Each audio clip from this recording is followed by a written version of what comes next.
الحمد للہ رب العالمین وبہ استعین واشہد ان لا الہ الا اللہ وحدہ لا شریک لہ واشہد ان محمدا عبدہ ورسولہ صلی اللہ علیہ وعلی آلہ وصحبہ وسلم تسلیما کثیرا اما بعد۔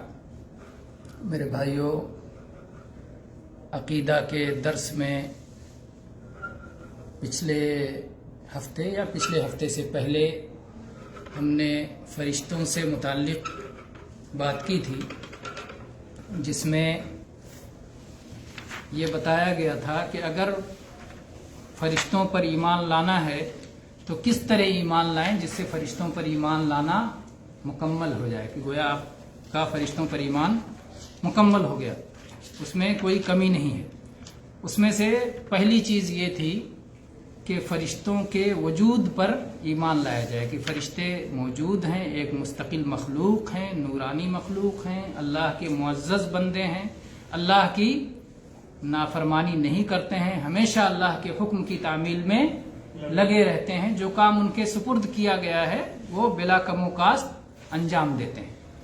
تو یہ پہلی چیز ہوئی فرشتوں پر ایمان لانے میں، پہلی چیز کہ ہم ان کے وجود پر ایمان لائیں۔ دوسری چیز کہ ان کے جو اوصاف ثابت ہیں کتاب و سنت میں، ان اوصاف پر ایمان لائیں، جیسے فرشتے شکل تبدیل کر سکتے ہیں، فرشتے بہت عظیم مخلوق ہیں، فرشتوں کے پر ہوتے ہیں، بازو ہوتے ہیں، جبریل علیہ السلام کے 600 پر ہیں، نبی صلی اللہ علیہ وسلم نے ان کو اس حالت میں دیکھا کہ پورا افق بھرا ہوا تھا جب وہ اترے اور ان کی اصلی شکل میں دیکھا۔ اسی طرح سے تیسری چیز یہ ہے کہ فرشتوں کے جو اعمال، اوصاف ہو گئے اور نام، اسما، فرشتوں کے جو نام ہمیں معلوم ہیں، جن فرشتوں کے نام معلوم ہیں ان پر نام بنام ایمان لائیں، اور جن فرشتوں کے نام ہمیں نہیں معلوم ہیں تو ان فرشتوں کے نام کے بغیر اجمالی طور پر ایمان لائیں۔ جیسے ہم جبریل علیہ السلام کا نام جانتے ہیں، اسرافیل علیہ السلام کا نام جانتے ہیں، میکائیل علیہ السلام کا نام جانتے ہیں، تو ان کا نام بنام ایمان لانا ہے۔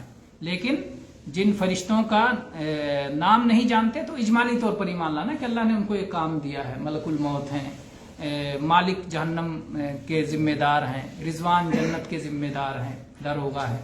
تو جن کا نام معلوم ہے نام بنام، اور جن کا نام نہیں معلوم ہے تو اجمالی طور پر ان پر ایمان لانا ہے۔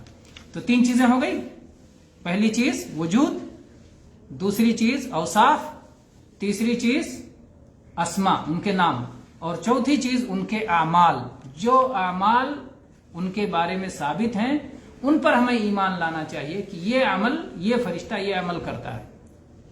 اور کچھ اعمال کا ذکر پچھلے ہفتے کیا گیا تھا۔ مثال کے طور پر اس میں بتایا گیا تھا کہ جبریل علیہ السلام کا کیا کام اللہ نے دیا ہے ان کو؟ وحی لانا، انسانی رسولوں کے پاس وحی لانا، تو وہ فرشتوں میں سے رسول ہیں جو انسانی رسولوں کے پاس وحی لاتے ہیں۔ اسرافیل علیہ السلام کو سور پھونکنے کا کام اللہ تعالیٰ نے دیا ہے، اور کچھ فرشتے ایسے ہیں جو آسمان و زمین میں اللہ کی تسبیح میں، اللہ کی عبادت کرنے میں، رکوع کرنے میں، سجدے کرنے میں، قیام کرنے میں لگے ہوئے ہیں۔ کچھ فرشتوں کا کام ہے کہ ہمارے اعمال کو ریکارڈ کرتے ہیں، کوئی نیکی لکھتا ہے، کوئی برائی لکھتا ہے، کرامن کاتبین ہیں۔ کچھ فرشتے ہیں جو ہماری حفاظت کے لیے اللہ نے رکھے ہیں، معقبات لہ معقبات من بین یدیہ ومن خلفہ یحفظونہ من امر اللہ، اللہ کے حکم سے ہماری حفاظت میں کچھ فرشتے لگے رہتے ہیں۔ اسی طرح سے کچھ فرشتے ایسے ہیں کہ جن کو اللہ تعالیٰ نے روحوں کو قبض کرنے کی ذمہ داری دی ہے، جان نکالنے کی ذمہ داری۔ اس میں ایک ہیڈ ہیں جو ملک الموت ہیں، اور کچھ ان کے معاون فرشتے ہیں، مددگار فرشتے ہیں۔ چنانچہ اس سلسلے میں جب وہ حدیث آپ پڑھیں گے، تفصیلی حدیث، اس کو ہم لوگ پڑھ چکے تھے، شاید اس کو بھی تفصیل سے پچھلے ہفتے تفصیل سے پڑھ چکے تھے، اور یہ بھی پڑھ چکے تھے کہ جنت کے خازن جو ہے یہ رضوان ان کا نام ہے، اور جہنم کے خازن مالک ہیں، ان کے بارے میں بھی پڑھ چکے تھے۔ اور کچھ فرشتے ایسے ہیں جن کو اللہ نے یہ ذمہ داری دی ہے کہ جب کسی کو قبر میں دفن کر دیا جائے تو وہ سوال جواب کے لیے حاضر ہوتے ہیں، جنہیں کیا کہا جاتا ہے؟ منکر اور نکیر کہا جاتا ہے۔ اور بعض احادیث میں ان کی صفت آئی ہے اسودان ازرقان، کہ وہ بالکل کالے بھجنگ یا نیلے نیلے فرشتے ہوتے ہیں. ازرق نیلے کو کہتے ہیں اور اسود کالے کو. تو یا تو سخت کالے ہوتے ہیں یا سخت نیلے ہوتے ہیں. تو نیلے اور کالے فرشتے ہوتے ہیں جن میں ایک کا نام منکر ہے اور ایک کا نام نکیر ہے. اور وہ انسان سے سوال کرتے ہیں تمہارا رب کون ہے، تمہارے نبی کون ہے، اور تمہارا دین کیا ہے. تو جو صاحب ایمان ہوتا ہے وہ جواب دیتا ہے کہ میرا رب اللہ ہے، میرا دین اسلام ہے، اور میرے نبی محمد صلی اللہ علیہ وسلم ہے. اور اگر کوئی منافق یا کافر ہوتا ہے تو کیا کہتا ہے؟ ہا لا ادری، ہائے ہائے مجھے کچھ نہیں معلوم، مجھے کچھ نہیں معلوم. پھر اسے عذاب دیا جاتا ہے.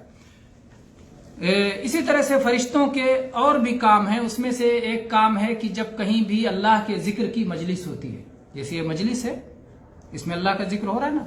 ذکر کا مطلب یاد کرنا.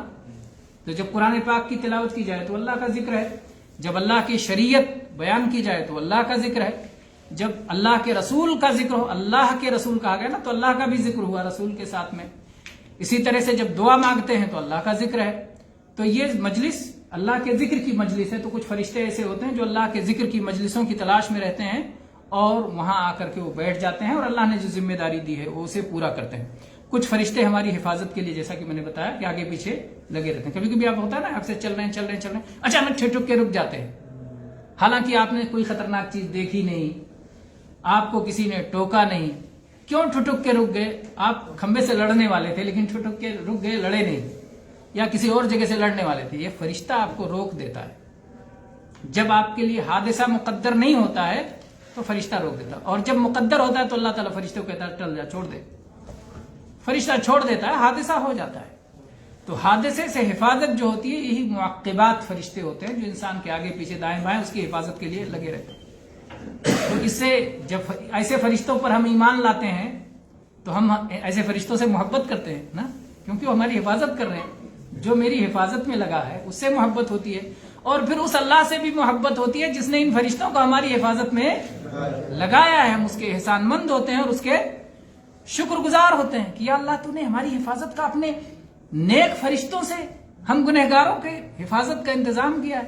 تو کتنی محبت اور احسان کا جذبہ ہمارے اندر ہوتا ہے، اور کس طرح سے ہم اللہ کی عبادت میں لگتے ہیں. اسی طرح سے وہ حدیث بھی یاد کریں کہ عبداللہ ابن مسعود رضی اللہ عنہ والی حدیث، کہ جب نطفہ ماں کے جو ہے رحم میں جاتا ہے، بچے دانی میں پہنچتا ہے، تو پھر اس پر ایک مدت گزرتی ہے، پھر وہ خون کے جمے ہوئے لوتھڑے کی شکل میں ہو جاتا ہے، پھر اس کے بعد گوشت کی بوٹی کی شکل میں ہو جاتا ہے، پھر اس کے بعد ہڈی بنتی ہے، پھر اس کے بعد انسان کی صورت بنتی ہے. پھر اس کے بعد اللہ تعالیٰ ایک فرشتہ بھیجتا ہے، کہتا ہے کہ جا کے اس کا رزق لکھ دو، اس کی زندگی لکھ دو کتنی مدت ہے، اور یہ نیک رہے گا برا رہے گا، پوری تقدیر اللہ تعالیٰ لکھانے کے لیے بھیج دیتا ہے فرشتے کو. اللہ پوچھتا ہے اللہ کیا لکھ دوں؟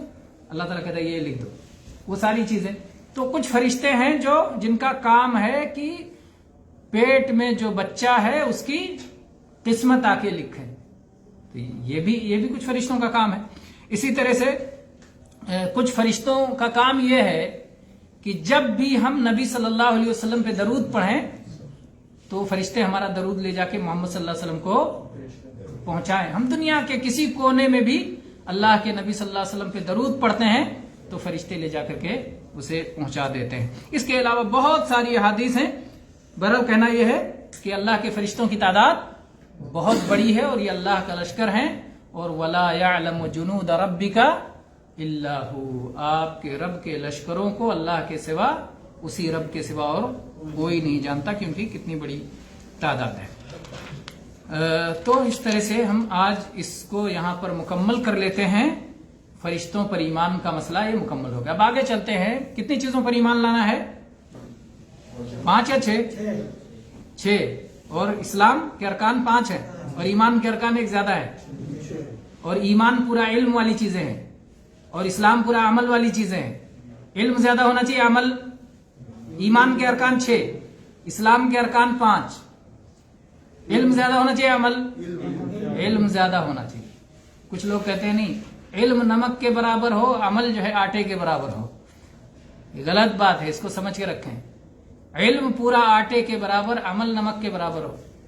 عمل کم ہے، علم زیادہ ہے. علم صحیح ہوگا تو صحیح عمل ہوگا، علم غلط ہو گیا تو پورا عمل غلط ہو جائے گا. اسی لیے امام بخاری رحمہ اللہ کتاب العلم میں کیا کہتے ہیں؟ باب العلم قبل القول والعمل. اس مسئلے کا بیان کہ علم کوئی بات کہنے سے پہلے ہے اور کوئی عمل کرنے سے پہلے ہے. تو قول عمل ڈبل ہے، زیادہ ہے نا، اور علم ایک ہی ہے. یہاں گویا عمل زیادہ دکھ رہا ہے لیکن وہ جز ہے اور علم اس سے پہلے ہے، وہ زیادہ ہے، وہ زیادہ اہم ہے. تو علم کی اہمیت ہے اور علم زیادہ ہونا چاہیے اور اس کے بعد ہی قول اور عمل ہونا چاہیے. اور امام بخاری نے یہ بات ایسے نہیں کی، اس کے بعد اس کی دلیل پیش کی امام بخاری نے. کیا دلیل؟ قرآن مجید کی آیت. قرآن مجید میں اللہ تعالیٰ نے فرمایا فَاعْلَمْ أَنَّهُ لَا إِلَهَ إِلَّا اللَّهُ وَاسْتَغْفِرْ لِذَنبِكَ. علم حاصل کرو لا الہ الا اللہ کا. یہ بیس ہے. لا الہ الا اللہ نہیں ہے تو اسلام نہیں ہے. لا الہ الا اللہ ہی کی وجہ سے اللہ نے زمین و آسمان بنائی ہے. لا الہ الا اللہ ہی کی وجہ سے کچھ لوگ جنت میں جائیں گے، کچھ لوگ جہنم میں جائیں گے. عمل کا ترازو ہوگا وہ لا الہ الا اللہ کی بنیاد ہی پہ ہلکا اور وزنی ہوگا. تو بہرحال کہنا یہ ہے کہ لا الہ الا اللہ، اللہ نے کہا فَاعْلَمْ أَنَّهُ لَا إِلَهَ إِلَّا اللَّهُ. علم حاصل کرو لا الہ الا اللہ کا کہ اللہ کے سوا کوئی بھی عبادت کے لائق نہیں ہے. اس کے بعد اللہ نے کہا وَاسْتَغْفِرْ لِذَنبِكَ، اور گناہوں کی معافی مانگو. گناہوں کی معافی مانگنا کیا ہے؟ عمل ہے. گناہوں کی معافی مانگنا عمل ہے. اور لا الہ الا اللہ کا علم حاصل کرنا علم ہے. تو پہلے علم حاصل کرو ہمارا مالک کون ہے، ہمارا رب کون ہے، ہمارا معبود کون ہے، کس کے حکم پہ ہمیں، کس کے حکم کے مطابق ہمیں زندگی گزارنی ہے. تو یہ سب سے پہلے نمبر پر ہے. اگر آدمی یہ نہ جانے، صحیح علم اس کے پاس نہ ہو تو عمل اس کا قابل قبول نہیں ہوگا. اس لیے علم اہم ہے، علم زیادہ ہونا چاہیے. عمل میں کوتاہی تھوڑی سی اگر ہو گئی، علم ہے، بہت سارے لوگوں کو شیطان دھوکہ دیتا ہے، ارے سیکھو نا، جتنے سیکھو گے اتنے زیادہ عمل کرنا پڑے گا. ہاں، تو یہ کیا ہے؟ شیطان کی چال ہے. اللہ نے دو باتوں کا حکم دیا آپ کو، علم حاصل کرو، اس کے مطابق عمل کرو، ہے نا. پہلے حکم ہے پھر دوسرا حکم ہے. اب آپ نے جب پہلا ہی نہیں حاصل کیا تو دوسرا کیسے کریں گے؟ اور اگر ایک آدمی نے علم حاصل کر لیا لیکن عمل نہیں کر پایا تو ایک حکم کو تو مانا نا اس نے، اس کے لیے ثواب کا مستحق اللہ کے پاس ہے. یا اللہ میں نے علم حاصل کیا لیکن عمل میں تھوڑی سی کوتاہی ہو گئی تو اللہ کہے گا ٹھیک ہے تو میرے راستے پہ چلا لیکن تجھ سے کوتاہی ہو گئی. لیکن ایک آدمی نے علم بھی حاصل نہیں کیا تو دونوں حکم نہیں مانا، نہ علم حاصل کیا نہ عمل کیا. تو اس لیے شیطان بہت کھراٹ ہے نا، بہت پرانا ہے اور بڑا تجربہ کار ہے. اسی لیے وہ کہتا ہے انسان کو کیسے کیسے گمراہ کر سکتے ہیں. وہ خوب آتا ہے مختلف راستوں سے، ادھر سے بھی آتا ہے، ادھر سے بھی آتا ہے، ادھر سے بھی آتا ہے. اور جو لوگ نیکی کے راستے پر چلتے ہیں ان کے پاس زیادہ آتا ہے. جہاں مال ہوتا ہے چور وہیں تو آئیں گے نا، جہاں مال نہیں وہاں چور کیوں آئیں گے؟ تو جو لوگ دین پہ چلنا چاہتے ہیں انہیں کو شیطان بھٹکانے کے لیے آتا ہے. جو دین پہ چلنا ہی نہیں چاہیں گے ان کو شیطان کیوں بھٹکانے آئے گا؟ تو اگر آپ کے پاس شیطان آتا ہے، وسوسے دلاتا ہے اور قسم قسم کے وسوسے پیدا ہوتے ہیں تو اس کا مطلب کہ آپ کے دل میں مال ہے، ایمان ہے، آپ کے دل میں خیر کا جذبہ ہے. اس لیے پریشان نہیں ہونا چاہیے کہ وسوسے بہت آتے ہیں. کہتے ہیں کہ نا کوئی یہودی آیا صحابہ کرام میں سے کسی کے پاس اور کہا کہ ہم لوگ تو اپنی پوری نماز پڑھ لیتے ہیں، کوئی وسوسہ ہی نہیں آتا، اور آپ لوگ کہتے ہیں نماز میں وسوسہ آتا ہے، بھول جاتے ہو، پھر سجدے سہو کرتے ہو. تو صحابہ نے یہی کہا کہ تمہارے پاس شیطان کیوں جائے گا، تمہاری کوئی عبادت قبول ہی نہیں اللہ کے یہاں، کرتے رہو جتنی چاہو کرتے رہو، اور ہم ہی لوگوں کے پاس تو آئے گا تاکہ ہماری عبادت اللہ کے یہاں قبول نہ ہو. تو بہرحال اس طرح سے شیطان آتا ہے اور دھوکہ دیتا ہے، کہتا ہے کہ علم نہ حاصل کرو، ورنہ جتنا علم حاصل کرو گے اتنا عمل کی ذمہ داری بڑھ جائے گی. تو اس فریب میں بتائیے، علم سیکھیے. علم سیکھنا یہ اللہ کے حکم کی تعمیل ہے اور اللہ کی طرف آگے قدم بڑھانا ہے، اور اس کی وجہ سے جنت کا راستہ آسان ہو جائے گا. جی کوئی کچھ کہہ رہا ہے؟ تو بات یہ چل رہی تھی کہ ارکان ایمان 6 ہیں، جس میں سے اللہ پر ایمان، ہم نے کہا اس کی تفصیل ہم انشاءاللہ آگے پڑھیں گے. اس کے بعد میں اللہ کے فرشتوں پر ایمان، اس کے بارے میں ہم لوگوں نے تفصیل سے پڑھ لیا. اب ہے اللہ کی کتابوں پر ایمان. کہتے ہیں آمنت باللہ و ملائکتہ و کتبہ و رسلہ والیوم الآخر والقدر خیرہ و شرہ. اس طرح 6 ہو جاتا ہے. تو آمنتو باللہ نے کہا اللہ پہ ایمان کے بارے میں تفصیل انشاءاللہ آگے پڑھیں گے. اس کے بعد وہ ملائکتہ فرشتوں پہ ہم نے تفصیل کے ساتھ پڑھا. وہ کتبہ اور اللہ کی کتابوں پر ایمان. تو کتابوں پر کیسے ایمان مکمل ہوگا آئیے وہ چیزیں دیکھتے ہیں.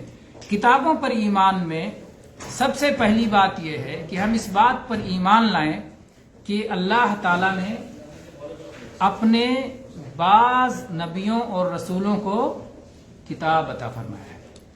اللہ تعالیٰ نے جس نبی کو چاہا، جس رسول کو چاہا، اللہ تعالیٰ نے اپنی کتاب عطا فرمائی. چنانچہ سورہ حدید کی آیت نمبر 25 میں اللہ تعالیٰ نے فرمایا لَقَدْ أَرْسَلْنَا رُسُلَنَا بِالْبَيِّنَاتِ وَأَنزَلْنَا مَعَهُمُ الْكِتَابَ وَالْمِيزَانَ لِيَقُومَ النَّاسُ بِالْقِسْطِ.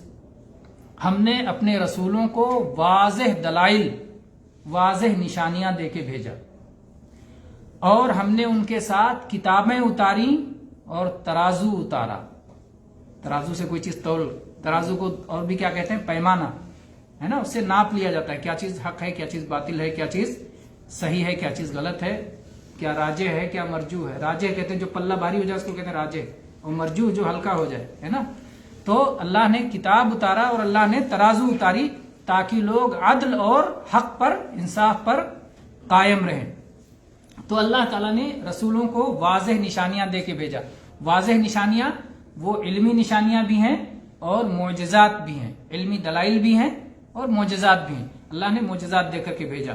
تو اللہ نے کیا کہا؟ ہم نے کتابیں اتاری. وَأَنزَلْنَا مَعَهُمُ الْكِتَابَ، ہم نے کتابیں نازل فرمائی. نازل کہاں سے ہوتا ہے؟ اوپر سے نا، اوپر سے اترتا ہے. ہندی میں کہتے ہیں ہم نے پستک اوترت کی. اوتار کہتے ہیں نا، بھگوان نے اوتار لیا. اوتار میں اوپر سے اترے. تو یہ تصور تو باطل ہے. بھگوان اوتار نہیں لیتا. اللہ اوپر ہے، وہیں ہمیشہ اوپر ہی رہے گا. اللہ سب سے اوپر ہے، اور یہی صحیح ایمان اور عقیدہ ہے. اور کبھی وہ اوتار نہیں لیتا، نیچے نہیں اترتا، ہے نا. جہاں ثابت ہے کہ اللہ تعالیٰ دنیا کے آسمان پہ آ جاتا ہے تو آ جاتا ہے، وہ ثابت ہے. جو ثابت ہے اس پر ایمان رکھتے ہیں. لیکن کسی انسان کے اندر اللہ آ جائے یہ باطل ہے، غلط ہے. اللہ تعالیٰ کسی انسان کے اندر نہیں آتا. یہ اللہ کی توہین ہے اگر کوئی اس طرح کا عقیدہ اور ایمان رکھتا ہے. اللہ تعالیٰ کسی انسان کے اندر نہیں آتا ہے. اللہ الگ ہے، مخلوق الگ ہے. اللہ خالق ہے اور ہم سب مخلوق ہیں. اللہ اپنی مخلوق کے اندر نہیں آتا ہے. تو اللہ تعالیٰ نے کتابیں نازل کی. اسی طرح سے اللہ تعالیٰ نے فرمایا قولوا آمنا باللہ وما انزل الینا. سورہ بقرہ کی جو 136 نمبر آیت ہے اس میں، اور آپ شروع ہی میں جب سورہ بقرہ شروع کرتے ہیں الف لام میم ذالک الکتاب لا ریب فیہ ھدی للمتقین الذین یؤمنون بالغیب ویقیمون الصلاۃ ومما رزقناہم ينفقون والذین یؤمنون بما انزل الیک وما انزل من قبلک وبالآخرۃ ہم یوقنون. تو اللہ تعالیٰ نے کہا والذین یؤمنون بما انزل الیک. ایمان والے وہ ہیں، متقی وہ ہیں، پرہیزگار وہ ہیں جو اس پر ایمان لاتے ہیں جو آپ پہ اتارا گیا. محمد صلی اللہ علیہ وسلم پہ کون سی کتاب اتاری گئی؟ قرآن کریم، قرآن مجید، قرآن پاک. تو قرآن کریم پہ وہ ایمان لاتے ہیں. وما انزل من قبلک، اور جو کتابیں آپ سے پہلے اتاری گئیں ان کتابوں پر بھی وہ ایمان لاتے ہیں. وبالآخرۃ ہم یوقنون، اور آخرت پہ یقین کرتے ہیں. یہ کیوں نہیں کہا گیا جو کتابیں آپ کے بعد اتریں گی اس پر بھی ایمان لاتے ہیں؟ اس لیے کہ اب کوئی کتاب اترنا نہیں ہے. محمد صلی اللہ علیہ وسلم آخری نبی، اور آپ پر نازل ہونے والی کتاب قرآن پاک آخری کتاب ہے. اب کوئی کتاب اترنے والی نہیں ہے. جو اترنا تھا پہلے اتر گئی. تو اللہ تعالیٰ نے کہا قرآن پہ ایمان لاؤ اور قرآن سے پہلے اترنے والی کتابوں پر ایمان لاؤ. اب کوئی کتاب آنے والی نہیں ہے، یہ آخری کتاب ہے. محمد صلی اللہ علیہ وسلم آخری نبی ہیں. تو ان ساری کتابوں پر یہ ایمان لانا ہے کہ یہ سب کتابیں اللہ کی کتابیں ہیں اور اللہ کا کلام ہے. ان کتابوں میں کس کا کلام ہے؟ اللہ کا کلام ہے، اور حقیقی طور پر اللہ بولا ہے. یہ نہیں کچھ لوگ سمجھتے ہیں کہ جن کے عقیدے خراب ہو گئے، اور ایک زمانے میں فلسفہ کا بڑا زور تھا، تو اس بنیاد پر کہتے تھے کہ اللہ نے پیدا کیا ہے اور اس کے بعد کہا کہ یہ مخلوق ہے. اصل میں گمراہی جب آتی ہے نا تو شیطانی وسوسوں کی بنیاد پہ آتی ہے. تو کہتے ہیں کہ جب ہم کوئی بات کہتے ہیں تو بات نکل گئی، تو یہ حرکت ہے، ہونٹوں کی حرکت سے بات پیدا ہوتی ہے، گلے سے آواز نکلتی ہے، تو کہتے ہیں یہ حادث ہے اور حدوث ہے، جو واقعہ ہوتا ہے وہ ختم ہو جاتا ہے نا. ایک چیز حادث ہے، ایک قدیم، اس میں جائیں گے تو فلسفیانہ بحث، اس لیے اس کو میرے خیال سے چھوڑ ہی دیتے ہیں. ویسے علماء کا کہنا ہے کہ اگر عالم کی بات سمجھ میں آئے تو بھی فائدہ ہے، کیونکہ سمجھانا ہی مقصد ہے اور سمجھنا ہی مقصد ہے، تو فائدہ ہے. عالم کی بات سمجھ میں آئے تو فائدہ ہے، اور اگر عالم کی بات سمجھ میں نہ آئے تو بھی فائدہ ہے. تب کیا فائدہ ہے؟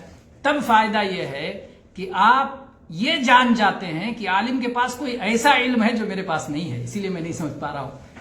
اس کے پاس ایسا علم ہے جو میرے سمجھ سے بالا ہے، میرے سمجھ سے اوپر ہے، تو اس کی قدر، اس کی عزت آپ کے دل میں بڑھتی ہے.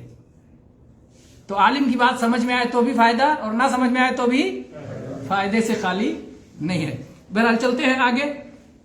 تو یہ بحث علم اصول جس کو کہتے ہیں، یا جس کو علم الکلام کہتے ہیں، علم اصول الدین یا علم الکلام، یا جس کے لیے صحیح لفظ ہے علم العقیدہ، تو یہ بحثیں بہت ہیں. ایک زمانے میں فلسفیانہ بحثوں کا بڑا زور تھا، تو یہ سب بحثیں چلتی تھی. اگر کہیں کوئی اس طرح کی شبہے کی چیز آ جائے تو وہاں پر اس کو کلیئر کر لینا چاہیے، اس لیے علماء کو یہ بات سمجھنا چاہیے. لیکن ہر کسی کو سمجھنا یہ ضروری نہیں ہے. مثال کے طور پر کبھی کبھی آ کے بعض جو ہے جب فتنے شروع ہوتے ہیں تو ایسے فتنے آتے ہیں، کہتے ہیں ہاں آپ جب بات کرتے ہو، بولتے ہو، تو آپ کے پاس زبان ہے، آپ کے پاس ہونٹ ہیں، دانت ہے، حلق ہے، اور یہ سب چیزوں کے لیے سر ہے، اور اس کے لیے گردن ہے، اور اس کے لیے پورا جسم ہے نا. اور جو جسم ہوتا ہے وہ ایک دن فنا ہو جاتا ہے، مر جاتا ہے. تو اگر آپ یہ مانو گے کہ اللہ نے بولا، اللہ کا کلام ہے، اللہ بات کرتا ہے، تو پھر زبان چاہیے، پھر ہونٹ چاہیے، پھر گلا چاہیے، پھر جسم چاہیے، پھر مورتی بن گئی، پھر اس کے بعد میں تو گیا آپ کا ایمان ہی ختم ہو گیا. تو ہم کیا کہیں گے کہ یہ تمہارے ذہن کا کباڑ خانہ جو کچھ لایا ہے، ایسا کچھ نہیں ہے. اللہ تعالیٰ نے تو بہت صاف ہمیں بتا دیا، لیس کمثلہ شیء، اللہ کی طرح کوئی چیز نہیں. اللہ بولتا ہے، کیسے بولتا ہے؟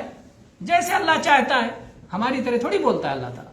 اللہ کا بولنا اللہ کی شان کے مطابق ہے. لیس کمثلہ شیء وہو السمیع البصیر، وہ سنتا بھی ہے، وہ دیکھتا بھی ہے، لیکن ہمارے سننے اور دیکھنے کی طرح نہیں. اسی طرح سے وہ بولتا بھی ہے لیکن ہمارے بولنے کی طرح نہیں. اس کا بولنا بھی حقیقت ہے، اس کا سننا بھی حقیقت ہے، اس کا دیکھنا بھی حقیقت ہے، اس کا چلنا بھی حقیقت ہے. سب کچھ حقیقت ہے، حقیقی ہے، مجازی نہیں ہے کہ اجازی مجازی جو بات کرتے ہیں سب غلط بات ہے، حقیقت ہے. تو اللہ تعالیٰ جیسے چاہے بولے. اور اسی دنیا میں دیکھ لینا، شریعت کا مسئلہ اپنی جگہ پر ہے. دنیا میں دیکھیں، بولنے کے لیے زبان ہونا ضروری ہے؟ نہیں ضروری ہے نا. آپ جب ٹی وی لگاتے ہیں تو اس کے بعد کون سی زبان ہے جس سے ٹی وی بولتی رہتی ہے؟ ریڈیو سنتے تھے، اس میں کون سی زبان ہوتی تھی جو بولتی رہتی تھی؟ نبی صلی اللہ علیہ وسلم جب مکہ کے سڑکوں پہ چلتے تھے تو پتھر سلام کرتے تھے، تو کون سی زبان پتھروں کے پاس تھی؟ تو جو یہ کہے کہ زبان ہونا چاہیے، حلق ہونا چاہیے، گردن ہونا چاہیے، تو کہنا چاہیے کہ تمہاری عقل میں کھوٹ ہے. بولنے کے لیے یہ سب نہیں ہونا چاہیے. بولنے کے لیے اللہ نے بولنے کی طاقت جس کو جس انداز میں دے دی، اللہ نے دی ہے وہ طاقت. آج لوگ پیروں کے بل چل رہے ہیں، قیامت کا دن ہوگا تو کچھ لوگ سروں کے بل چلیں گے. ان کو سروں کے بل کون چلائے گا؟ وہی اللہ جس نے پیروں کے بل آج چلنے کی طاقت دی ہے. پیروں کے بل انسانوں کو چلایا ہے، قیامت کے دن وہ سروں کے بل چلائے گا. جس کو ذلیل کرے گا اس کو سروں کے بل چلائے گا. تو اللہ تعالیٰ جس کے ساتھ جو چاہے معاملہ کرے، یہ تو اللہ کی قدرت ہے. تو اس لیے اگر کوئی شخص یہ کہتا ہے کہ اگر ہم اللہ کا بولنا مانیں گے تو پھر زبان ماننا پڑے گا، گلا ماننا پڑے گا، جسم ماننا پڑے گا، تو کہیں گے کہ تم اپنے عقل کا علاج کراؤ، تمہاری عقل بیمار ہے، تمہاری عقل صحیح نہیں ہے.